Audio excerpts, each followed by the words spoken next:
نور نبی اور فیض کا دریا، گوہر یکتا علی رضا ہے، کامل و اکمل نور کا پیکر علی کا تارا علی رضا ہے۔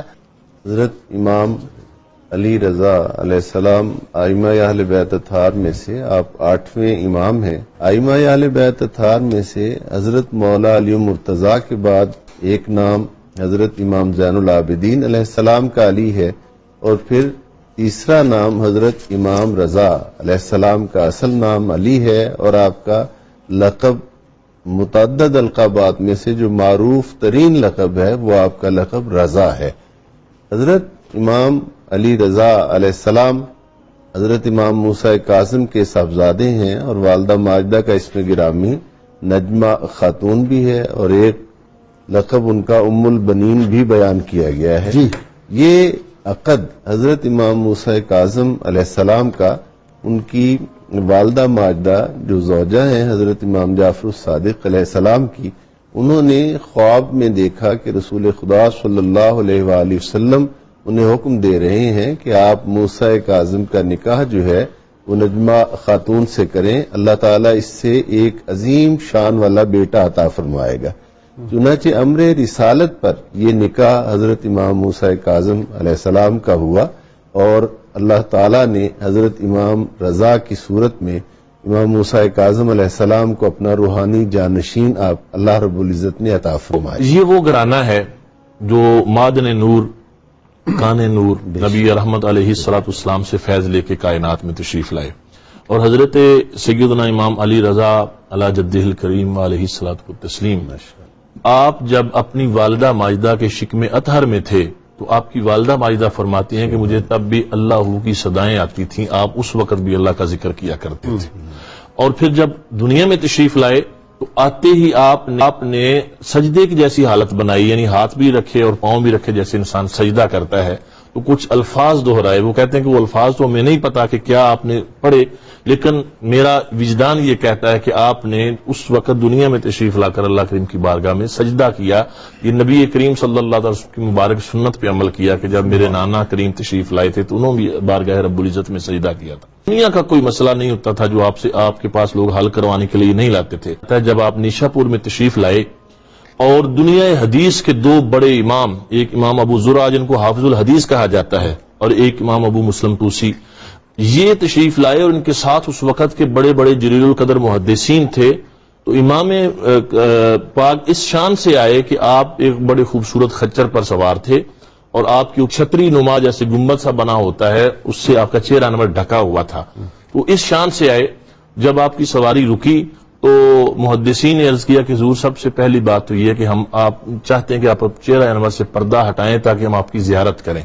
تو جیسے ہی آپ نے چہرہ انور سے پردہ ہٹایا تو اس وقت عشاق کا عالم یہ تھا کہ لوگ خاک میں لوٹ پوٹ ہو رہے تھے، لوگوں کی چیخیں نکل گئیں اس پاک ہستی کا دیدار کر کے۔ علامہ امام یوسف بن اسماعیل نبہانی رحمۃ اللہ علیہ کا قول مجھے یاد آ رہا ہے۔ آپ نے فرمایا امام علی رضا علیہ السلام کے حوالے سے کہ احد اکابر الامہ و مصابیح الامہ من اہل بیت النبوہ و معادن العلم، فرمایا کہ آپ بہت بڑے امام تھے، اہل بیت النبوت میں سے امت کے لیے چراغ کی حیثیت رکھتے ہیں، اور علم کی کانیں ہیں۔ علم کی کان نہیں فرمایا، علم کی کانیں ہیں، یعنی آپ علیہ السلام سے علم کے گویا کے چشمے پھوٹا کرتے ہیں، اور آپ سے استفادہ کرنے والوں میں ابو عثمان مازنی ہیں جو بہت بڑے نحوی ہیں، اور 20,000 محدثین نے آپ سے استفادہ کیا۔ اور آپ علیہ السلام کے حوالے سے یہ بھی میرے ذہن میں آ رہا ہے کہ ایک شاعر تھا دابل بن علی، عربی زبان کا بڑا مشہور و معروف شاعر تھا، اس نے آپ کی بارگاہ میں عرض کیا کہ میں نے آپ کی شان کے حوالے سے 120 اشعار پر مشتمل قصیدہ لکھا ہے۔ تو آپ علیہ السلام نے وہ قصیدہ سماعت فرمایا، اور پھر انہیں 100 اشرفی انعام دی، اور اپنا جبہ بھی عطا فرمایا، اور پھر وہ سفر میں گئے، کیونکہ آپ کا ایک لقب ہے، یہ یہاں بات کرنا انتہائی ضروری ہے، ضامن۔ اچھا، امام ضامن، یہ جو مطلب ضمانت دینے والے مانتے ہیں بعض ہمارے ایک مسلک کے لوگ، اس سے بھی یہی شاید ایک اس دور میں روایت تھی، کیونکہ آپ کا نام نامی اسم گرامی خلفاء کی طرف سے، حکومت کی طرف سے سکے پہ وہ کندہ کیا، وہ جو میں عرض کر رہا تھا کہ دابل جو تھا وہ سفر پر روانہ ہوا، اور راستے میں ڈاکوؤں نے حملہ کر دیا، مال و اسباب لوٹ لیا اور پھر شعر پڑھنے لگے، وہی دابل بن علی کا شعر۔ اچھا، تو دابل نے یہ کہا کہ تمہیں پتا ہے یہ شعر کس کا ہے؟ ڈاکو نے کہا ہوگا کسی کا۔ تو اس نے کہا کہ یہ شعر تو میرا ہے۔ اس نے کہا یہ آپ کا شعر ہے جو آپ نے امام کی شان میں لکھا ہے۔ تو اس کی عزت و تکریم کی، مال و اسباب پورے قافلے کو واپس کر دیا کہ ان کا اتنا مطلب ادب و احترام کرتے تھے، اور رضا جو ان کا لقب ہے اس کی وجہ بھی یہی بیان کی جاتی ہے کہ اپنے پرائے سارے ان سے راضی ہو گئے۔ صحیح صحیح۔ آپ امام الطریقۃ الجنیدیہ والقادریہ بھی ہیں۔ حضرت سید عبد القادر جیلانی علیہ رحمت اور حضرت جنید بغدادی علیہ رحمت کے شیوخ میں جو ہستی حضرت معروف کرخی ہے، انہیں آپ سے اکتساب فیض ہے۔ حضرت امام رضا کی خدمت میں حضرت معروف کرخی حضرت معروف کرخی جاتے ہیں۔ جی آپ نے ان سے اکتساب فیض کیا۔ اس حوالہ سے سلسلہ عالیہ جنیدیہ اور سلسلہ عالیہ قادریہ، یہ دونوں ہی میں آپ کا فیض جو ہے وہ جاری و ساری ہے۔ آپ کے دور میں جب آپ خراسان تشریف لائے تو ایک عیسائی عالم جو تھا اس نے بہت زیادہ شور مچایا ہوا تھا کہ حضرت عیسیٰ علیہ السلام کی شخصیت جو ہے وہ اتفاقی ہے، جبکہ حضرت محمد مصطفیٰ صلی اللہ علیہ وآلہ وسلم کی شخصیت جو ہے وہ اختلافی ہے۔ یعنی حضرت عیسیٰ کو مسلمان بھی مانتے ہیں، یہودی بھی مانتے ہیں، عیسائی بھی مانتے ہیں۔ حضور صلی اللہ علیہ وآلہ وسلم کو نہ یہودی مانتے ہیں نہ عیسائی مانتے ہیں، صرف مسلمان مانتے ہیں۔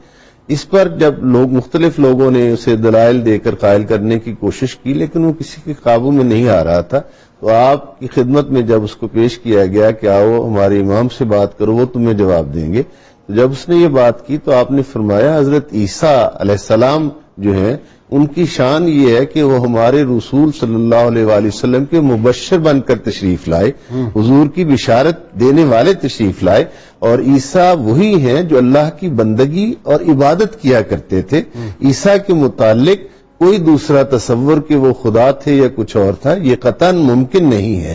یعنی اس طرح آپ نے کہا کہ ہم اس عیسیٰ کو تسلیم کرتے ہیں، اگر تم جو تصور تم پیش کرتے ہو اس سے عیسیٰ علیہ السلام کی عظمت جو ہے وہ اتفاقی نہیں رہ جاتی، بلکہ اس میں اختلاف ہے کہ ان کی عظمت کا پہلو ہمارے نزدیک جو ہے وہ یہ ہے، اور اس پہلو سے تو مسلمان چونکہ قرآن حکیم ان کی شان بیان کرتا ہے، مسلمان کبھی انکار نہیں کر سکتے۔ اس وقت پھر ان محدثین نے امام ابو زرع اور امام ابو مسلم نے عرض کی کہ آپ ہمیں حدیث سنائیں، تو پھر آپ نے فرمایا کہ ٹھیک ہے میں تمہیں حدیث سناتا ہوں۔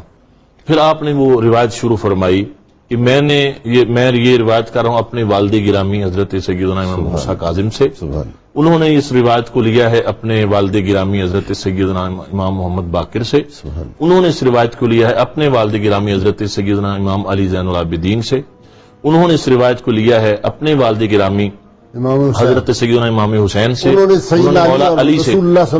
مولا علی کے جو الفاظ ہیں وہ بڑے زبردست ہیں۔ آپ نے فرمایا حدثنی وقرۃ عینی رسول اللہ صلی اللہ علیہ وسلم، مجھے یہ حدیث بیان فرمائی میری آنکھوں کی ٹھنڈک رسول اکرم صلی اللہ تعالی وسلم نے، اور ان سے جبریل امین نے، اور جبریل امین نے اللہ رب العالمین سے سن کر یہ ارشاد فرمایا۔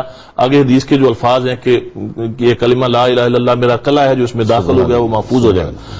اب یہ روایت جب آپ نے بیان فرمائی تو اس وقت 20,000 محدثین تھے جو اس روایت کو نقل کر رہے تھے، لکھ رہے تھے اس وقت، اور اسی روایت کے متعلق امام احمد بن حنبل نے فرمایا کہ اس کی سند اگر کسی مجنون پر کسی پاگل پر پڑھ دی جائے تو وہ اس سے شفا یاب ہو جائے گا۔ دفعہ ایک چڑیوں کا جھنڈ آیا، آپ اپنے غلاموں کے ساتھ اور خادموں کے ساتھ تشریف فرما تھے، تو چیخنے چلانے لگا۔ آپ نے فرمایا کہ معلوم ہے یہ کیا کہہ رہی ہیں؟ انہوں نے کہا جی اللہ جانے، اللہ کا رسول جانے یا فرزند رسول جانے۔ تو آپ نے فرمایا کہ یہ شکایت کر رہی ہیں کہ ایک سانپ ہے جو ہمارے بچوں کو تنگ کر رہا ہے۔ تو آپ نے خادم کو بھیجا، دیکھا وہاں پہ سانپ بھی موجود تھا اور پھر اس سانپ کو مارا گیا۔ تو جیسا کہ آپ نے بیان فرمایا کہ بولیاں جانتے تھے، تو ایک شخص تھا ابو اسماعیل سندھی، وہ آپ کی بارگاہ میں آیا، اس نے کہا جی مجھے عربی زبان بڑی مشکل لگتی، آتی نہیں۔ تو آپ نے اپنا دستے اقدس اس کے لبوں پہ پھیرا اور اس کو عربی زبان آ گئی۔ حضرت امام علی رضا علیہ السلام کی ذات پاک اتنی عظمت اور شان والی ہے کہ اللہ تعالیٰ نے آپ کے وجود مسعود کو سراپا خیر و برکت بنایا، اور آپ سے ہر طرح کا فیض جس انداز میں سائل آیا اسی طرح کا فیض اس کو عطا ہوا۔ اگر کسی کو تعلیم طریقت درکار ہے تو وہ عطا ہوتی ہے، شریعت کا مسئلہ درکار ہے تو وہ رہنمائی ہوتی ہے، مالی حاجتیں ہیں وہ پوری کی جاتی ہیں، گویا جس غرض سے کوئی حاضر ہوا وہی پورا کیا گیا۔ امام حاکم کا، وہ بھی نیشا پور کے رہنے والے صاحب مستدرک جو ہیں، وہ فرماتے ہیں کہ مجھے خواب میں رسول اکرم سرور عالم صلی اللہ علیہ وسلم کی زیارت نصیب ہوئی. ایک مسجد تھی اور ایک خاص قسم کی کھجور ہوتی ہے جس کو سہانی کھجور کہا جاتا تھا. وہ اس کا ایک ٹوکرا آقا کریم صلی اللہ علیہ وسلم کے سامنے رکھا ہوا تھا. میں حاضر ہوا تو حضور نے یوں مٹھی بھر کے مجھے عطا فرمائی. فرماتے ہیں میں نے گنی تو وہ 18 کھجوریں تھیں. تو میں نے اسے تعبیر یہ نکالی کہ میری ہر ایک کھجور کے ساتھ 1 سال عمر کا تعین ہو رہا ہے، یعنی 18 سال میں اور زندہ رہوں گا. اچھا. کہتے ہیں اس واقعے کو 20 دن گزر گئے اس خواب کو. میں اپنے کھیتوں میں کاشتکاری کی زمین کی تیاری ہو رہی تھی تو ایک شخص آیا تو آ کے مجھے کہنے لگا کہ آپ کو پتہ ہے امام علی رضا تشریف لائے ہیں مسجد میں اور لوگ ان کی زیارت کے لیے جوک در جوک آ رہے ہیں. کہتے ہیں میں نے سارے کام چھوڑے تو میں نے کہا چلے چل کے زیارت کرتا ہوں. اب جب میں وہاں پہنچا تو وہی مسجد وہی چٹائی جس پر میں نے حضور کو تشریف فرما دیکھا تھا اور اسی طرح کھجوروں کا وہی کھجوریں. اور جب میں حاضر ہوا میں نے سلام عرض کیا تو آپ نے اسی طرح ایک مٹھی بھر کے مجھے کھجوریں عطا فرمائی. جب میں نے گنی وہ 18 کھجوریں تھیں تو میں نے کہا حضور کوئی زیادہ عطا ہو جائیں. آپ نے ارشاد فرمایا لو زادہ کا رسول اللہ صلی اللہ علیہ وسلم لزدنا، اگر حضور تجھے زیادہ عطا کرتے تو ہم بھی تمہیں زیادہ عطا فرماتے. ان کی زندگی جو ہمیں درس مساوات دیتی ہے کہ جب آپ دسترخوان کھانے کے لیے لگایا جاتا تو آپ فرماتے غلاموں کو بھی بلاؤ خدام کو بھی بلاؤ. تو ایک شخص نے کہا کہ آپ غلاموں کو اور خدام کو ساتھ بٹھا کے کھانا کھلاتے ہیں. تو فرمایا کیا ان کا باپ آدم نہیں ہے؟ کیا ان کی والدہ حوا نہیں ہے؟ اور کیا یہ نبی کریم صلی اللہ علیہ وسلم کی امت نہیں ہے؟ تو میں ان کو ساتھ نہیں بٹھاؤں تو کہاں بٹھاؤں؟ تو یہ آپ کی زندگی سے ہمیں درس مساوات ملتا ہے. ابو نواس ایک شاعر تھا باسی دور کا، اس نے اخلاقی معیار اور اخلاقی قدروں سے گری ہوئی شاعری بھی کی، ہر طرح کی شاعری. بڑی گندی شاعری. جی ہر طرح کی شاعری کی. کسی نے اس کو کہا کہ ہر طرح کے شعر کہتے ہو، کوئی امام کے بارے میں بھی لکھو. تو اس نے پھر امام علی رضا علیہ السلام کی مدح میں کچھ اشعار لکھے اور اس کا اختتام کہاں پہ کرتا ہے؟ کہتا ہے کہ قلت لا استطيع مدح امام وكان جبریل خادما لابیہ، میں اس شخصیت کی شان کیسے بیان کر سکتا ہوں جس کے خادموں میں سے جبریل امین بھی ہیں. حضرت امام علی رضا علیہ السلام کے جب ولی عہد بنا لیا مامون الرشید نے تو کچھ لوگوں کو اس بات سے بہت زیادہ حسد ہوا اور ایک سازش تیار کی گئی اس طرح کی کہ ایک خاتون کو تیار کیا گیا کہ وہ آئے اور برسر دربار آ کر ایک اہل بیت اطہار کی عالی مرتبت وہ ہستی جو وصال فرما چکی ہیں، بہترامن میں نام نہیں لے رہا، وہ اپنے آپ کو ظاہر کرے کہ میں اللہ کے امر سے دوبارہ زندہ ہو گئی ہوں اور آ کر یہ اس طرح کا اعلان وہ کرے اور کہے کہ میں بنو فاطمہ سے ہوں، سید زادی ہوں. جب اس نے برسر دربار یہ آ کر بات کی تو اس سے پورے دربار میں سناٹا چھا گیا کہ کیا کیا جائے، اس کا حل کیا کیا جائے. جو لوگ خیر خواہ تھے بے خواہ تھے انہوں نے مامون کو مشورہ دیا کہ آپ ایسا کریں امام رضا علیہ السلام سے اس مسئلے کا حل پوچھیں، وہ اس کا حل بتائیں گے کہ کیا تعلیمات قرآن حکیم سے یا حدیث سے تو یہ ممکن ہی نہیں ہے. تو جب آپ سے پوچھا گیا تو آپ نے فرمایا کہ اگر وہ کسی طرح سے علمی اعتبار سے قائل نہیں ہوتی تو ایک امتحان اور آزمائش کا طریقہ یہ ہے کہ اللہ تعالیٰ نے سادات بنو فاطمہ کا گوشت درندوں پہ حرام کر دیا ہے اور اس کو اگر درندوں کے سامنے چھوڑا جائے تو وہ اگر صحیح النصب ہوگی تو اس درندے اس کی طرف نہیں بڑھیں گے. جب اسے یہ کہا گیا کہ تیرے آزمائش کی صورت یہ ہے کہ درندے جو ہیں وہ چھوڑے جائیں گے تو اس نے فوراً اپنی غلطی جو تھی اسے تسلیم کر لیا. پھر وہ لوگ جو حاسد دین تھے انہوں نے کہا کہ اس معیار سے امام علی رضا کو بھی گزارنا چاہیے. تو چنانچہ انہیں اس کے لیے آپ کو کہا گیا تو آپ نے فرمایا ٹھیک ہے میں تو اس کے لیے تیار ہوں. چنانچہ وہ سارے مال کے بالائی حصے میں چلے گئے اور نیچے جو درندے تھے اس کے پنجرے ان کے کھول دیے گئے اور امام رضا علیہ السلام کو داخل کیا گیا. شیر آگے بڑھے، 3 شیر ہے تذکروں میں کہ وہ آگے بڑھے اور ان کی آنکھیں بند تھی اور وہ چیخ رہے تھے، چنگاڑ رہے تھے. حضرت امام رضا علیہ السلام کے ہاتھ میں ایک رومال تھا، اس کو انہوں نے اپنے اس جبے کی جب جیب میں ڈالا تب وہ شیر جو تھے آگے بڑھے اور آ کر آپ کے قدموں پہ سر رکھ دیا. حضرت امام علی رضا علیہ السلام نے اس کی وضاحت یہ فرمائی کہ میرے ہاتھ میں وہ رومال تھا جو ہماری دادی جناب سیدہ فاطمہ الزہرا سلام اللہ علیہا کے جس کو دستے بابرکت لگے ہوئے تھے، اس کی وجہ سے یہ احتراماً آنکھیں بند کر کے پیچھے کھڑے ہوئے. آپ نے مامون کے ساتھ 4 سال کا عرصہ گزارا ہوگا کہ 818 عیسوی آ گئی. بقول ابن جریر طبری، ابن اسیر اور شمس الدین ابن خلقان شافعی اور ابن جوزی حنبلی اور ابو الفدا شافعی ابن کثیر نے لکھا ہے کہ آپ نے زیادہ انگور کھا لیے اور زیادہ انگور کھانے کی وجہ سے آپ کی شہادت ہو گئی کہ ان انگوروں کے اندر جو ہے وہ آپ کو زہر دے دیا گیا اور آپ کی شہادت ہوئی۔ مامون صرف دنیا کو یہ بتانا چاہتا تھا کہ آل رسول میرے ساتھ ہے، جب مقصد پورا ہو گیا تو ختم کروا دیا، کیونکہ خلیفہ سے زیادہ لوگ آپ کے آستانے پہ حاضری دیتے تھے، خاص طور پر محرم میں بہت رش رہتا۔ اللہ تعالیٰ نے آپ کو 5 بیٹے عطا فرمائے، محمد تقی، حسین، حسن، جعفر، ابراہیم اور ایک بیٹی آپ کی جس کا نام عائشہ رکھا۔ جس وقت مامون رشید طوس میں پہنچا تو امام علی بن موسیٰ الرضا رضی اللہ تعالیٰ عنہ کا وصال ہو گیا۔ تو اس میں اب جس کا نام مشہد ہے اسے ایران والے حرم کہتے ہیں۔